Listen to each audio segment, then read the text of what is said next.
नमस्कार, हमारा नाम है समरीन और आपने देखना शुरू कर दिया है लाइव सिटीज। देखिए, बीते दिन यानी कि सोमवार को सुप्रीम कोर्ट का सुप्रीम फैसला आता है। आपको बता दें कि ये फैसला नोट फॉर वोट मामले से जुड़ा हुआ है और फैसला सुनाते हुए सुप्रीम कोर्ट ने ये साफ साफ कह दिया है कि वैसे सांसद, वैसे विधायक जो भ्रष्टाचार करते हुए पाए जाते हैं उनके खिलाफ मुकदमा दर्ज होगा। अब पूरा मामला क्या है, इसी पर आज हम तफसील से बातचीत करेंगे। इस मुद्दे पर तफसील से बातचीत करने के लिए हमारे साथ पटना हाई कोर्ट के जाने माने एडवोकेट देव प्रकाश जी हैं। सबसे पहले बहुत शुक्रिया बात करने के लिए। धन्यवाद। सबसे पहले तो हम आपसे जानना चाहेंगे कि नोट फॉर वोट मामला है क्या वकील साहब? पूरा मामला तो आपने शुरू में ही स्पष्ट कर दिया, तफसील से हम आपसे जानेंगे। बचा ही कुछ नहीं जी। सिंपल सी बात है कि 1998 में पीवी नरसिम्हा राव की गवर्नमेंट माइनॉरिटी में आ गई थी। उस समय ऐसा आया था कि पैसा दे करके, रुपया दे करके वोट लिया गया, जो कि देखिए पार्लियामेंट डेमोक्रेसी की सबसे पवित्रतम मंदिर है।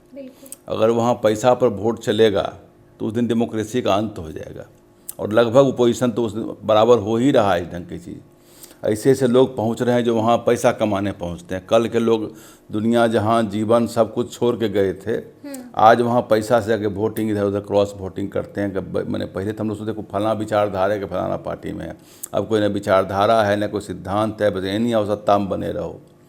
तो लोग, नरसिंह राव सरकार माइनॉरिटी में थी, 1998 में भी बहुत सारे लोग फंसे थे। हमें जैसा कि एक फेंट मेमोरी है कि शिबू सोरेन साहब भी फंसे थे उसमें। अच्छा। और उन पर केस मुकदमा भी हुआ था जी। उस समय हाई कोर्ट में मामला गया और सुप्रीम कोर्ट में मामला गया तो 5 जज का बेंच, कॉन्स्टिट्यूशनल बेंच उसमें बैठी थी, जिसमें 3-2 के मेजोरिटी से, 3-2 मतलब 3 आदमी, 3 जज जो हैं वो उनके सपोर्ट में गए, 2 विरोध में गए। उसमें एक आर्टिकल है 105, आर्टिकल 105 का सब आर्टिकल 2, उसमें कहता है कि पार्लियामेंट की किसी प्रोसीडिंग पर बाहर जुडिशियरी को कोई अधिकार नहीं होगा उस प्रोसीडिंग के अंदर कहीं घुसे और उसके बारे में कोई बातचीत करे और कोई जुडिशियल रिव्यू करे जी।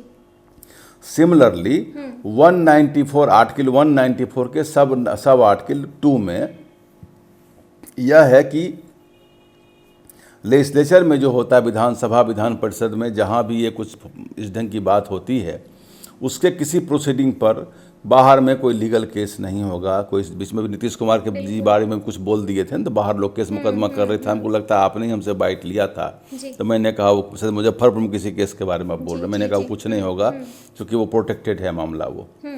तो चूँकि प्रोसीडिंग में है कि जो आप डिस्कशन जो हुआ, जो डिबेट हुआ, उस पर कोई मामला नहीं होगा, वहाँ स्पीकर ही सबको सर्वे सर्वा होते हैं।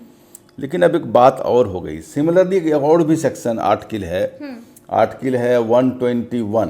अच्छा। अब 121 में है कि पार्लियामेंट में कोई अगर प्रोसीडिंग चल रही है, कोई पार्लियामेंट में अगर कोई जस्टिस के बारे में डिस्कस आप करते हैं, तो डिस्कस आप किसी जस्टिस के कंडक्ट के बारे में, किसी न्याय के बारे में आप डिस्कस नहीं कर सकते हैं, मतलब जजेज को भी प्रोटेक्शन प्राप्त है।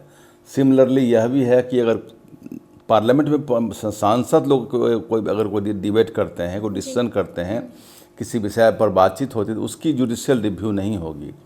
और लेजिस्लेचर में भी है कि 211 में ये है कि वो जस्टिस के बारे में बात नहीं कर सकते हैं, कोई विधायक किसी जस्टिस के बारे में, किसी लेजिस्लेचर में बातचीत नहीं, कोई कंडक्ट के बारे में उनकी चर्चा नहीं कर सकते हैं। सिमिलरली 212 में हाई कोर्ट भी किसी लेजिस्लेचर के बारे में, या सुप्रीम कोर्ट भी किसी लेजिस्लेचर की जिसका आपस में क्या डिबेट हुआ, डिस्कशन हुआ, लोगों ने क्या आरोप प्रत्यारोप किया, उसके बारे में कोई रिव्यू नहीं हो सकता जी। लेकिन अब ये जजमेंट इस बार चूँकि उन्हीं की बहू हैं, शिबू सोरेन की, सीता सोरेन शायद दुर्गा सोरेन की वाइफ हैं। इनके ऊपर एक झारखंड का मामला हुआ था कि इन्होंने पैसा लेकर के वोट दे दिया था जी। और ये कॉन्स्टिट्यूशनल बेंच का जजमेंट होते हुए के बावजूद झारखंड हाई कोर्ट ने इस बात को कहा कि नहीं, इन पर केस चलेगा क्योंकि ये पैसा लेकर के वोट दे दिए थे। पिछला जो मामला नरसिंह राव गवर्नमेंट में हुआ था, उसमें तो बड़ा ही उलट सा बात हो गया था कि जिन लोगों ने पैसा लेकर के वोट दे दिया, उन पर कोई केस मुकदमा नहीं हुआ, उन पर नहीं हुआ केस मुकदमा। और जिन लोगों ने पैसा लेकर के, बहुत लोगों ने पैसा ले लिया लेकिन वोट नहीं दिया, अच्छा, उनके ऊपर कुछ नहीं हुआ जी। जिन लोगों ने पैसा ले लिया और वोट नहीं दिया, उनके ऊपर मुकदमा हो गया। अच्छा, उनके ऊपर मुकदमा हो हाँ, गया। मान लीजिए बहुत लोग पैसा, अच्छा दो बातें होती है, वोट देना भी होता है, लोग पैसा लेके बोलते भी हैं। अभी वो महुआ मोइत्रा जी पर भी आरोप लगा था कि वो किसी बिजनेसमैन का पैसा लेकर के उसकी बात को उसके उनके जो सवाल पूछ रही थी। कंपटीटर है उनके विरुद्ध में सवाल करती, गलत बात है। पैसा तो साधन इतना महत्वपूर्ण हो गया कि हर आदमी कहीं न कहीं टिल्ट कर जाता है वहाँ पर।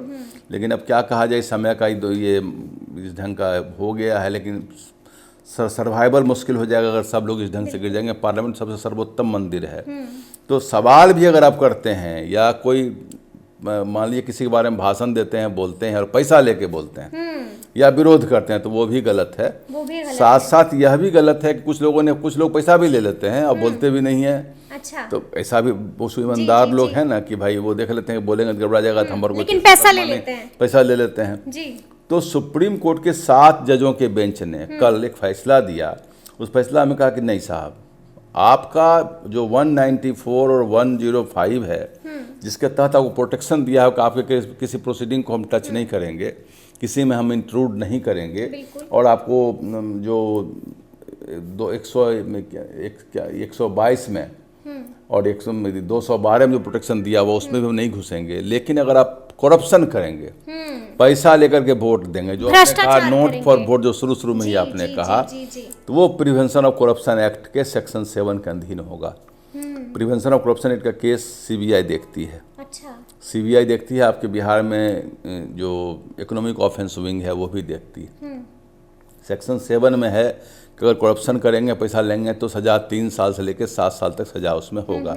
और होना भी चाहिए, बल्कि सिर्फ सख्त सज़ा होनी चाहिए कि आपको लोगों ने विश्वास देके वोट देके वहाँ भेजता है और वहाँ जाके जनता को आप भूल जाते हैं, जनादेश को भूल गए। जिस जन का आप सख्त विश्वास लेकर आए, उसने क्या सोच के वहाँ आप क्या बोल के लिए और यहाँ आके आप क्या करते हैं। इस बात में कहीं न कहीं के लेजिस्लेशन आप पास होना चाहिए कि आप जनता के साथ, जहाँ जो अभी देखिए एंटी डिफेक्शन लॉ का मखौल हो रहा है, दल बदलू कानून का भी मखौल इस ढंग से हो गया कि अल्टीमेटली जो एंटी डिफेक्शन लॉ जो बना था राजीव गांधी, उसका वो कोई मीनिंगलेस हो गया, क्योंकि स्पीकर इस ढंग से उसका उपयोग कर रहे हैं कि तो उसमें फिर से कुछ संशोधन लाना पड़ेगा। और मुझको ऐसा लगता है कि उसमें ऐसा हो जाना चाहिए कि जो भी आदमी दल बदलते हैं वो लौट के फिर जनता के पास जाएं। अच्छा, लौट के फिर जनता के पास, सिमिलरली जनता की अदालत में सिमिलरली जैसे कि वहाँ महाराष्ट्र में शिवसेना पार्टी भाजपा के साथ लड़ी थी और लड़ने के बाद वो कहीं कि नहीं, हम सरकार बनाएंगे एनसीपी के साथ। हमारा ऐसा विचार है, ये मेरा व्यक्तिगत विचार है, तो पार्लियामेंटेरियन लोग देखेंगे अपना, कि जो लोग जनता से विश्वास प्राप्त किसी और नाम से करते हैं, किसी और संगठन के साथ लड़ते हैं और फिर कहते हैं नहीं यहाँ नहीं वहाँ चले जाएंगे, तो उनको वापस करना चाहिए। फिर आप वहीं जाइए जहाँ से आप वोट लेकर आए हैं, आपका आप वहाँ जाइए, वहाँ से फिर लेकर के आइए, उसके बाद आप आइएगा। अगर आप जिसके साथ संगठन में लड़े हैं उसको आप तोड़ते हैं तो फिर वापस वहीं जाइए, चाहे जिनके साथ भी लागू हो। अगर इस गंगा गंदी हो गई, गंगा सफाई योजना चल रही है ना, ये गंगा से ही पवित्र है हमारा पार्लियामेंट और हमारा विधानसभा और विधान परिषद जो लेजिस्लेचर है। अगर ये पवित्र होगा तो पार्लियामेंट की मंदिर नहीं बचेगी। तो मंदिर बने, लेकिन मंदिर साथ इस मंदिर की रक्षा हो।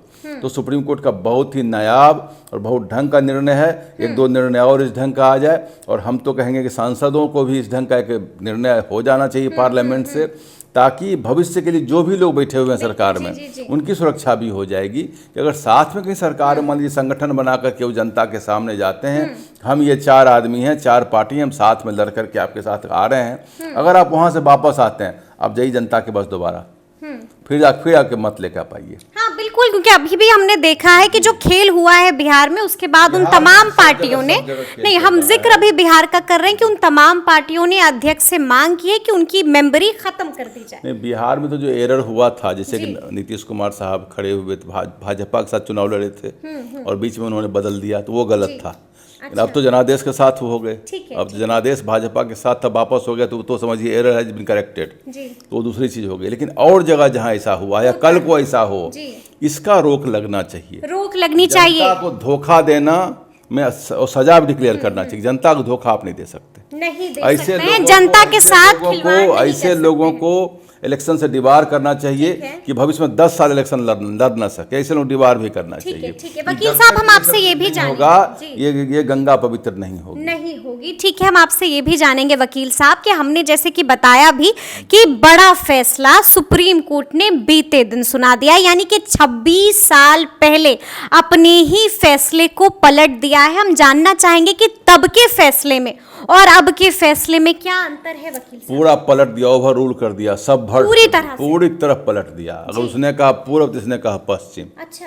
साफ, जिसे कॉन्स्टिट्यूशनल बेंच 5 जज के बेंच के जजमेंट था, ये 7 जज के बेंच से यूनिमस फैसला दिया कि आप करप्शन करेंगे वहाँ, पैसे नोट जो आपने शब्द यूज किया, नोट फॉर वोट, बिल्कुल। वो करेंगे तो करप्शन एक्ट के तहत हम कार्रवाई करेंगे। उससे प्रोटेक्शन आपको उस 194 और 105 में हम आपको नहीं देने जा रहे हैं आर्टिकल में। ये आपको किसी हालत पर आपको नहीं मिलेगा और ये बहुत अच्छा कदम है। इस पर बढ़ के 1-2 स्टेप और आगे बढ़ जाए तो अच्छी बात होगी, क्योंकि जनता में जो भी आम लोग जो हैं, जी। नए बच्चे जो 15-16 साल के तैयार हो रहे हैं, उन लोगों से जब हम लोग मिलते हैं, बात करते हैं, तो अब तो उनके पास कोई जैसे हम लोगों के पास तो कुछ फिलॉसफी प्रिंसिपल समय होता था। किसी आदमी को था कि ये देखिए प्रिंसिपल वाले आदमी, इन्होंने जीवन में ये नहीं किया, कभी ये नहीं इसके लिए किया। आज के लोगों के सामने आदर्श की कमी हो गई, आइडियले नहीं है उनके सामने में। इससे कितनी बड़ी समाज की हानि। लोग को लगता है सरकार बन गया, सरकार तो बने बिगड़े जाए, अटल बिहारी वाजपेयी की सरकारें आती और जाती रहेंगी, लेकिन देश ये रहना चाहिए। तो देश तभी रहेगा जब पवित्र, ये जब पार्लियामेंट और इससे पवित्र रहेगा।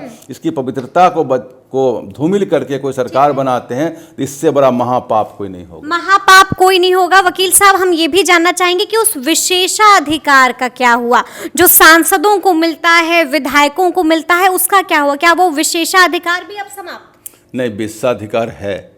अगर आप अंदर में किसी पॉइंट पर डिस्कशन करते हैं, वो प्रोटेक्टेड वैसे ही जैसे पहले प्रोटेक्टेड था। केवल नोट फॉर वोट जो आपने कहा, पैसा लेके वोटिंग करेंगे, क्रॉस वोटिंग करेंगे, उसको पैसा लेकर सवाल जी जी जी, बाकी विशेषाधिकार 10 के 10 है। अच्छा। वो सारा कानून अपने जगह पर है, वो प्रोटेक्शन को मिलेगा। पार्लियामेंट में जो भी डिस्कशन करें उसमें कोई जुडिशियल रिव्यू नहीं होगा, उस पर कहीं कोई बात नहीं होगी। वो प्रोटेक्शन अपनी जगह पर स्थिर है, उसमें कहीं टच नहीं, इंटरवेन सुप्रीम कोर्ट ने और नहीं किया है। केवल उसने यही कहा है कि आप वोट पैसा लेकर के वोटिंग करेंगे, क्रॉस वोटिंग करेंगे या बोलेंगे या सवाल करेंगे, उस पर रोक लगाई गई है। और वो सही मायने में घृणित कृत्य है, उस पर रोक लगनी चाहिए। उस पर रोक लगनी चाहिए। सजा क्या होगी वकील साहब? जो भी लोग इसमें पकड़ाते हैं उनकी सजा क्या होगी? सजा तो मैंने आपको कहा, प्रिवेंशन ऑफ करप्शन एक्ट में 3 साल से लेकर 7 साल तक का सजा है। अच्छा, 3 साल से लेकर 7 साल की। हाँ, लेकिन सजा साथ हो में एक सकती सजा है। और बढ़ जाएगी ना जी, कौन 2 साल सजा होने से ही 6 साल के लिए बाहर हो जाते हैं इलेक्शन लड़ने से, तो वो ऐड हो जाएगा इसमें। मतलब आप ये कह रहे हैं कि एक छोटी सी गलती आपको महंगी पड़ सकती है और चुनाव लड़ने से आप हाथ धो सकते हैं। वंचित हो जाएंगे, वंचित हो वंचित हो जाएंगे जी, ये हो जाएगी। ये तो बहुत बड़ी सजा हो जाएगी। जी, होना भी चाहिए, होना भी चाहिए। ऐसे लोगों को तो वंचित करना भी चाहिए। जैसे एक समय हुआ था कि अपराधी लोग आ रहे थे, तो इलेक्शन कमीशन से लेकर सरकार सब संजीदा हो गई थी कि अपराधियों को कैसे रोकें। हम ही नहीं कहते अपराध तो अभी रुक गए हैं, लेकिन कम हुआ है। इसमें जो हार्ड कोर क्रिमिनल्स आने लगे थे, उनकी संख्या थोड़ी घटी है, लेकिन ख़त्म नहीं हुई है, ख़त्म होनी चाहिए। अरे वो तो जो मंदिर है वो बहुत दूसरे लोगों की मंदिर है, वो जनता के सेवकों का मंदिर है। अच्छे लोग जाएं वहाँ पर, अच्छे आदर्श लोग जाएं और जन भावना के साथ जाएं, जनता की सेवा को लेकर के जाएं, तो मंदिर पवित्र होगा। जनता की बात है, ये पैसा लेके बात उठाना, उसका विरोध करना, शिकायत करना, तो क्या मतलब का? तो फिर हम लोग वकील लोग करते हैं ना, हम लोग फीस लेते हैं, फेवर में बोलते हैं, डिसफेवर में बोलते हैं, तो हम लोग तो फीस लेके बोलते हैं, लेकिन उन लोगों को नहीं अलाउड है। चूँकि आप एक पार्टी जाते हैं, आपको बहुत कुछ मिलता है उसके लिए, हम लोग को नहीं कुछ मिलता है। हम लोग को तो उसी से क्लाइंट से जो मिलता है वही हमारा एकमात्र इनकम है, और कोई हमारा इनकम नहीं है। तो वकील साहब, आपने सजा तो बता दी कि सजा क्या हो सकती है, और आपने बड़ी बड़ी वाली सजा बता दी है। हम ये जानना चाहेंगे आपसे कि बच कैसे सकते हैं? क्या कुछ हाथ में बचेगा? उसके बाद कैसे बचेंगे? बच सकते हैं, नो करप्शन, जीरो टॉलरेंस, उसी से बचेंगे जी। अब तो जिस ढंग की मोदी साहब जिस ढंग की बात कर रहे हैं, उस ढंग की बात में और जिस ढंग की बात को लेकर आगे बढ़ रहे हैं, तो वो कर देंगे जीरो टॉलरेंस इस चीज़ में। जीरो टॉलरेंस कर वो कर दे सकते हैं। उनमें वो क्षमता जो टॉलरेंस कर देंगे। बार बार गारंटी बोलते हैं, किसकी गारंटी हम देंगे? हम इनको वीड आउट करेंगे, कोई हो, इसलिए उनको वीड आउट, चाहे सांसद ही क्यों ना हो, जी कोई भी हो। उन्होंने किया कुछ, एक्शन सभी हुए भी हैं बहुत सारे लोगों के साथ में।